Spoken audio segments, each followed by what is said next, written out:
Hello! So for today's video, samahan nyo ako.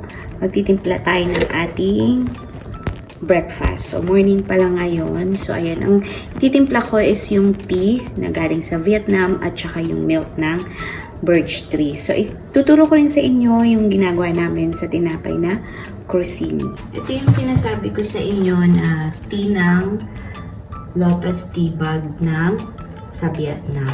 So ayan, ito siya.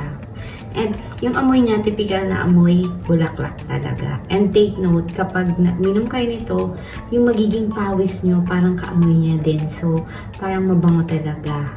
Yung aroma niya is mabango. Kasi nga, ano siya, lotus. Ayan, ito siya. Meron siyang laman na 24 bags. So, let's make our breakfast.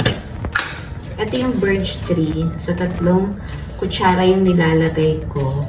Dito kutsara, half tablespoon to, kaya 6 scoop yung nilalagay ko.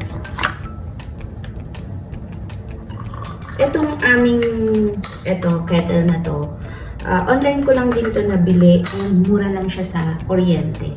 Lalagay ko na lang yung link sa basket. Mura lang siya sa kuryente and madali lang siyang mag-init. Hindi kagaya nung sa gasulka pa. Medyo matagal. So, ilagay na natin yung tea bag. Ayan siya.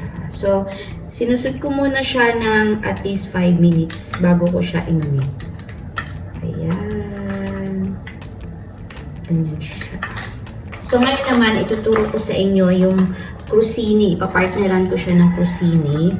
Ito yung sinasabi ko sa inyo na crostini. Yan.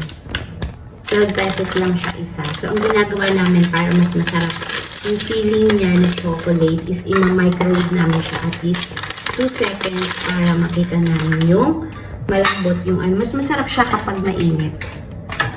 So,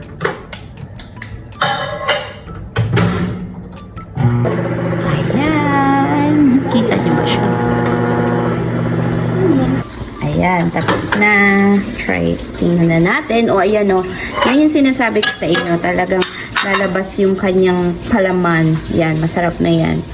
So, let's eat. Partner with milk tea. Ayan. So, let's eat. Ayan, try na natin. Unat. Harap. Harap talaga. Promise.